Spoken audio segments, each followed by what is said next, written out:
I'm so happy you could join us. Yeah, we've only been here for a couple minutes. You're not late at all.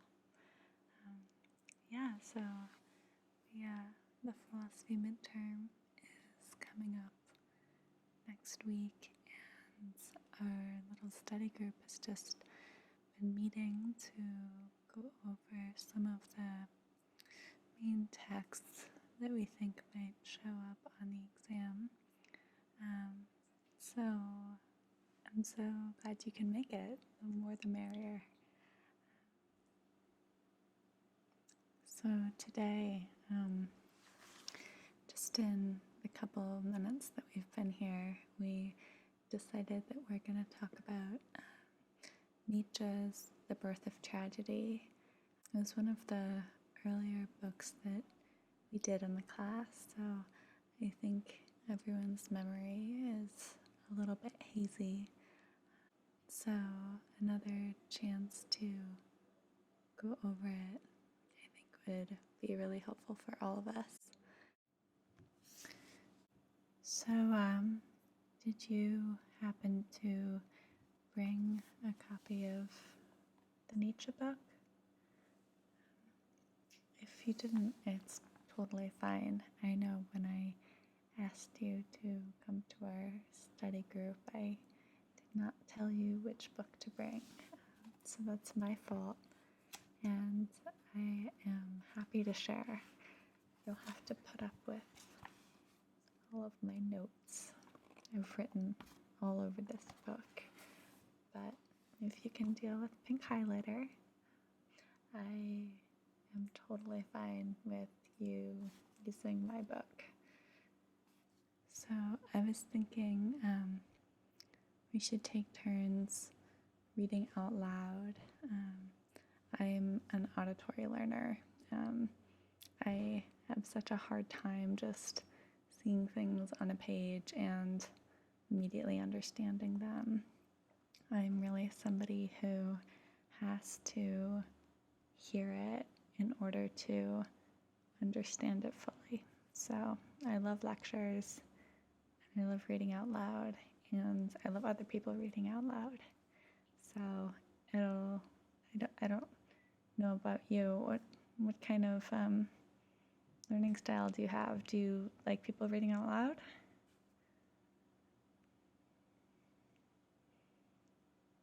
Okay, awesome. That's so great.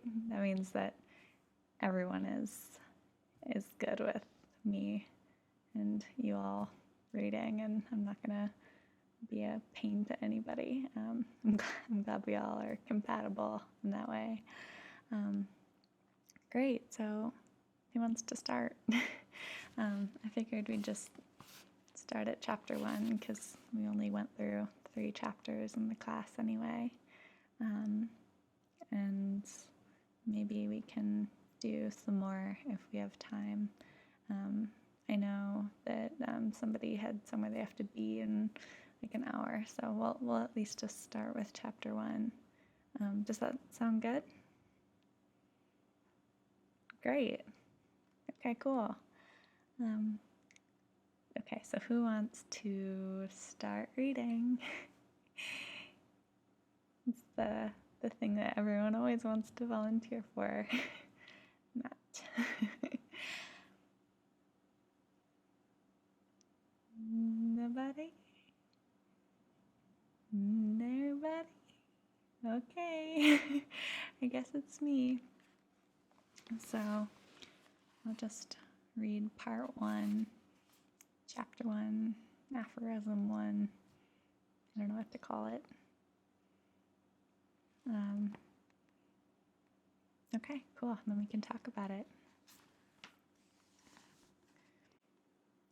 We shall have gained much for the science of aesthetics when we have succeeded in perceiving directly, and not only through logical reasoning, that art derives its continuous development from the duality of the Apolline and Dionysiac. Dionysiac? I'm gonna say Dionysiac. That sounds right. Just as the reproduction of species depends on the duality of the sexes, with its constant conflicts and only periodically intervening reconciliations. These terms are borrowed from the Greeks, who revealed the profound mysteries of their artistic doctrines to the discerning mind, not in concepts, but in the vividly clear forms of their deities. To the two gods of art, Apollo and Dionysus, we owe a recognition that in the Greek world there is a tremendous opposition as regards both origins and aims between the Apolline art of the sculptor and the non-visual Dionysiac art of music. These two very different tendencies walk side by side, usually in violent opposition to one another, inciting one another to ever more powerful births, perpetuating the struggle of the opposition, only apparently bridged by the word art, until finally, by a metaphysical miracle of the Hellenic will, the two seem to be coupled, and in this coupling they seem at last to beget the work of art that is as Dionysiac as it is Apolline, Attic tragedy. So Attic tragedy here, that's a style of Greek tragedy, right? It's not literally talking about attics, like where you keep old toys you don't want to get rid of. I'm pretty sure it's a type of Greek comedy, but it's so confusing. We talked about this so long ago in class. Yeah, no, you're totally right. Yeah, I don't always understand it, but no, I'm pretty sure you're right. It's not the attic I'm thinking of. Okay, Attic tragedy. I'm sorry, I can't stop laughing.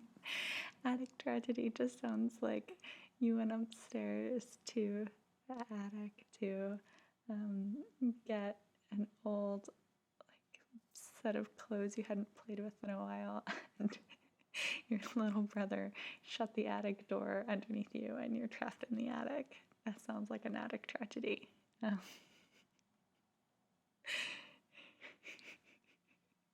I know, I'm sorry. I'll stop. I know we need to focus. Okay, to reach a better understanding of these two tendencies, let us first conceive them as the separate art worlds of dream and intoxication, two physiological states which contrast similarly to the Apolline and the Dionysiac. It was in dreams, according to Lucretius, that the wondrous forms of the deities first appeared before the souls of men. In dreams that the great sculptor first saw the delightful bodies of superhuman beings, and the Hellenic poet, if questioned about the mysteries of poetic creation, would also have referred to dreams, and might have instructed his listeners much as Hans Sachs instructs us in Die Meistersinger. And this is, I think, an excerpt from Die Meistersinger von Nuremberg, which I think is a Wagner opera. I remember that because the professor was talking about Nietzsche and Wagner. Yeah, I remember the weirdest things from the lectures. So this is the excerpt from Die Meistersinger. It is the poet's task, my friend, to note his dreams and comprehend. Mankind's most true delusion seems to be revealed to him in dreams. All poesy and versification is merely dream interpretation. That's gonna make me fall asleep. The beautiful illusion of the dream worlds, in the creation of which every man as a consummate artist, is the precondition of all visual art, and indeed, as we shall see, of an important amount of poetry. We take pleasure in the immediate apprehension of form. All shapes speak to us, and nothing is indifferent or necessary or unnecessary.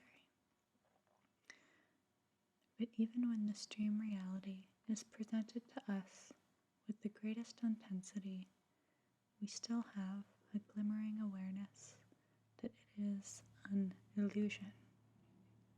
That is my experience, at least, and I could cite many proofs, including the statements of the poets, to vouch for its frequency, its normality.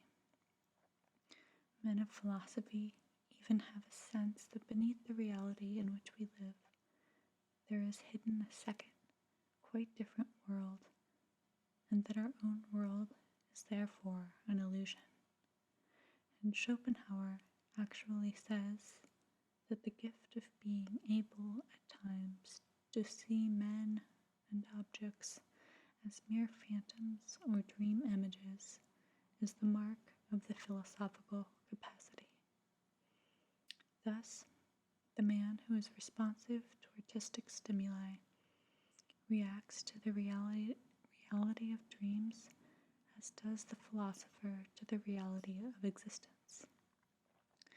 He observes closely and he enjoys his observation, for it is out of these images that he interprets life, out of these processes that he trains himself for life.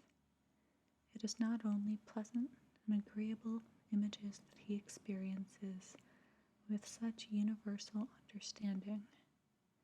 The serious, the gloomy, the sad and the profound, the sudden restraints, the mockeries of chance, fearful expectations. In short, the whole divine comedy of life, the inferno included, passes before him, not only as a shadow play, for he too lives and suffers through these scenes, and yet also not without that fleeting sense of illusion. And perhaps many, like myself, can remember calling out to themselves in encouragement amid the perils and terrors of the dream, and with success. It is a dream. I want to dream on. Just as I have often been told of people who have been able to continue one and the same dream over 3 and more successive nights. Facts which clearly show that our innermost being, our common foundation, experiences dreams with profound pleasure and joyful necessity. This same joyful necessity of dream experiences was also expressed by the Greeks in the figure of Apollo. Apollo, the deity of all plastic forces, is also the soothsaying god. Etymologically, the shining one, the deity of light, he also holds sway over the beautiful illusion of the inner fantasy world. The higher truth, the perfection of these states in contrast to imperfectly comprehensible daily reality, the deep awareness of nature, healing and helping in sleep and dreams, is at the same time the symbolic analog of soothsaying powers and of art in general, through which life is made both possible and worth living.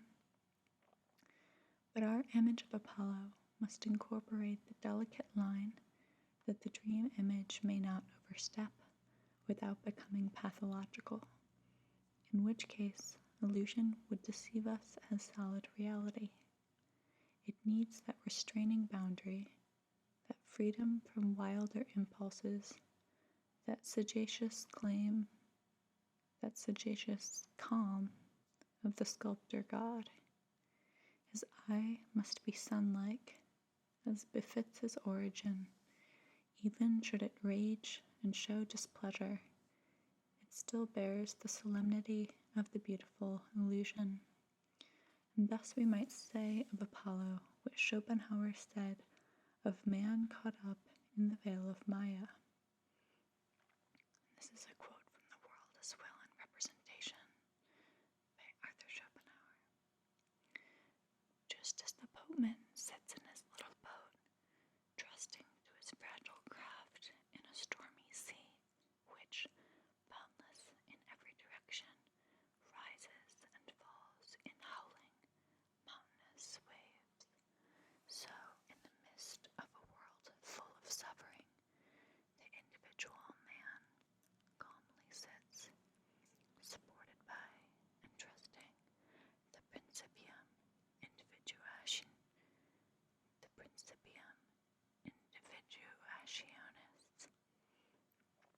Indeed, it might be said of Apollo that the unshaken faith in that principium and the peaceful stillness of the man caught up in it have found their most sublime expression in him, and we might even describe Apollo as the glorious divine image of the principium individuationis, from whom gestures and looks all the delight, wisdom, and beauty of illusion speak to us.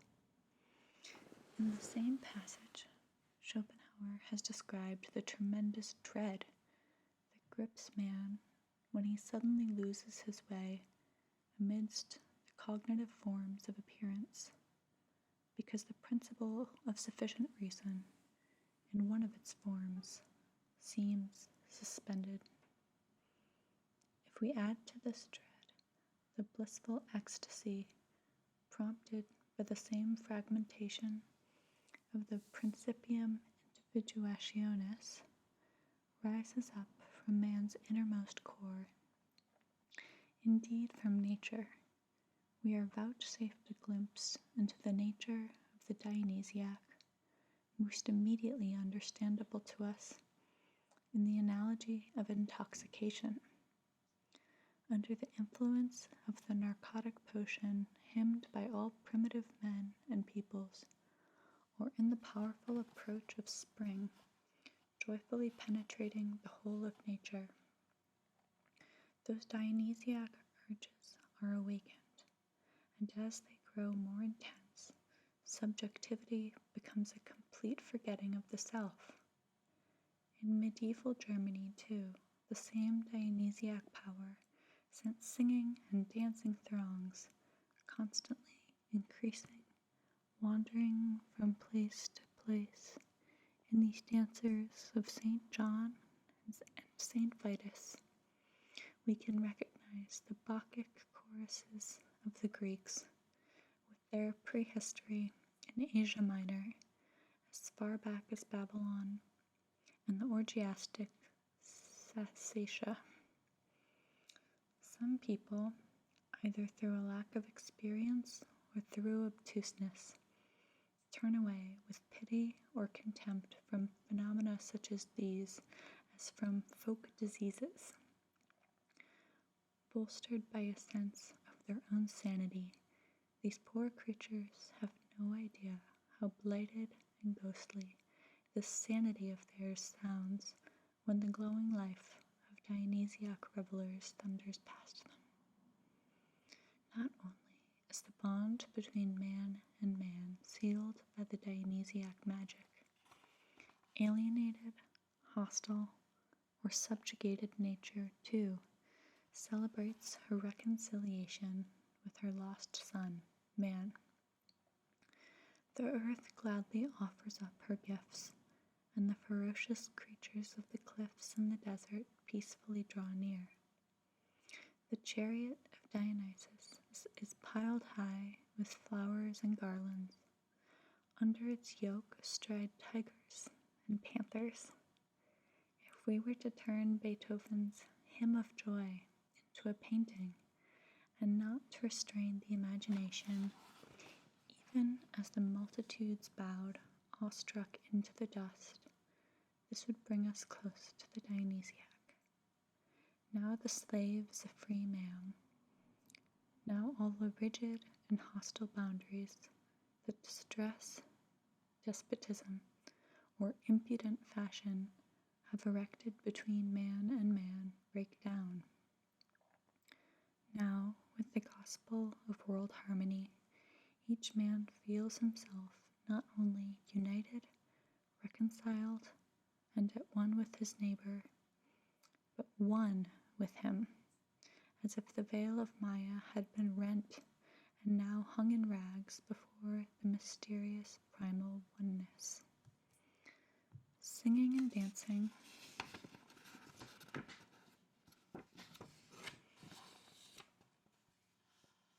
man expresses himself as a member of a higher community.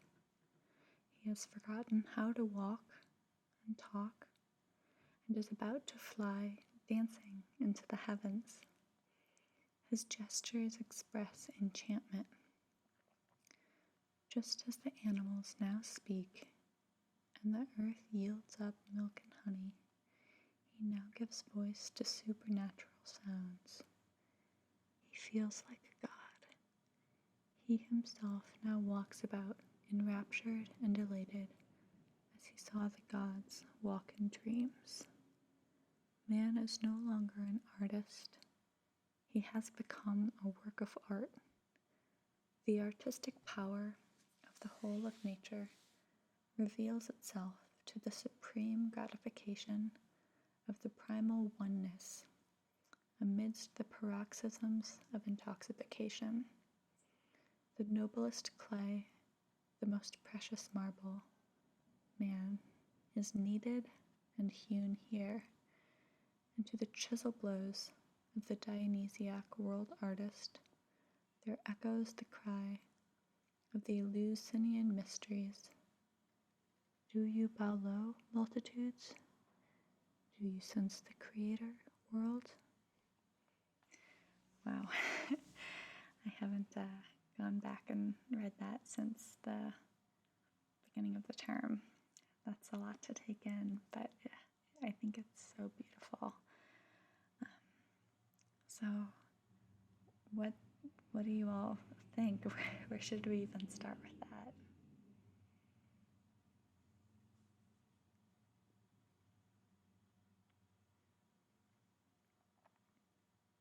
Yeah, that makes a lot of sense. Yeah, the Dionysiac and the Apolline seem to be really important concepts. It's not totally clear from this chapter exactly what he's doing with them. So let me write that down. I'm going to make a list of things that we need to go over later.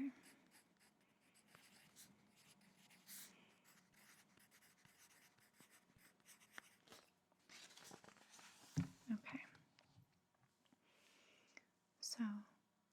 So what did everybody else think of as what he might mean by the Dionysiac and the Apollonian?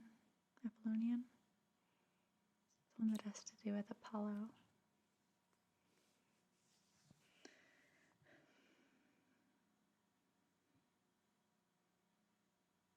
Yeah, that sounds right. I kind of remember him saying, or who was the translator? I think I remember maybe the translator saying something similar in the introduction. Where was it?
anybody else remember where this was in the introduction? I feel like the translator explained it.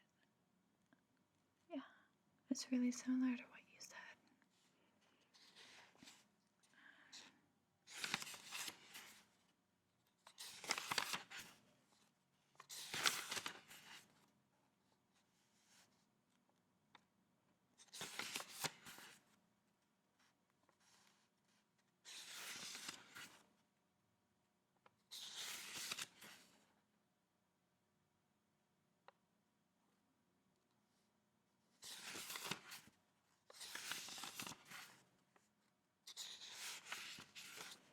I can't find it.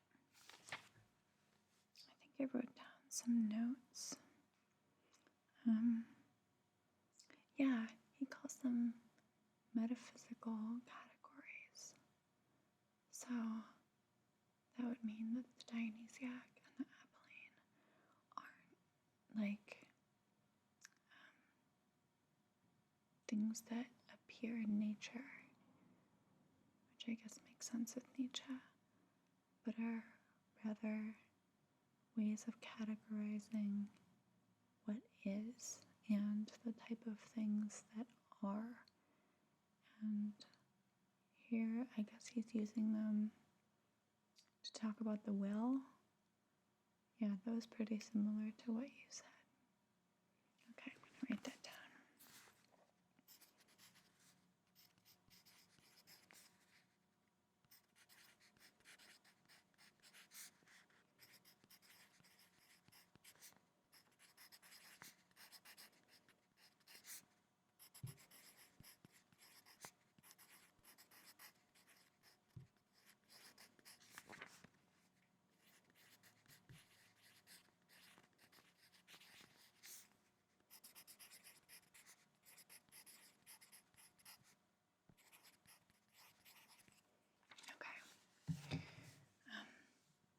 So that actually leads to something else that'll probably be on the test.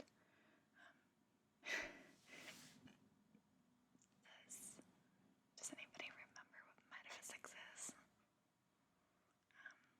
I know that our professor said that we had to know the difference between metaphysics and epistemology, and I feel like that's important for the Nietzsche that we just read, because he's using the Dionysiac and the Apolline as metaphysical categories, which is different than epistemological categories, I guess. Does anybody remember exactly what a definition of metaphysics is? And how is it different from ontology? That's a question that I had written down to bring it to the study group. Is like, what I know both of them have something to do with being and what is, and ways of talking about being that are underlying the kinds of being discussed in modern scientific discourse. Wow, pat on the back to me for remembering that. But I don't remember what epistemology is, and I don't remember the difference between metaphysics and ontology, which I know also has to do with what is. What is? Okay. Yes, that was it. That's what epistemology is. Okay. Theories of knowing. Okay, it's about how we know things, and how things develop in our consciousness, and ways of categorizing consciousness as opposed to what is. And they overlap sometimes, like with Kant, but not here. Okay, that makes sense. This is helping so much. I'm so glad you came.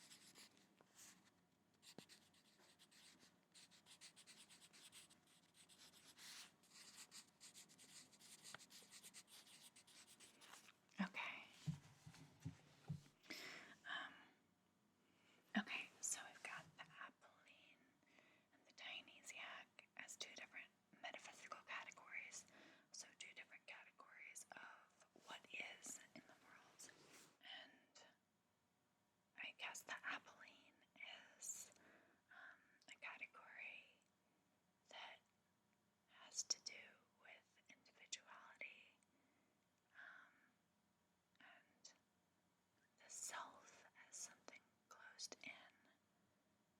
That makes sense from the term he keeps using with it, the principium individuationis. I'm going to have to practice spelling that a few times before the midterm. What's the Dionysiac?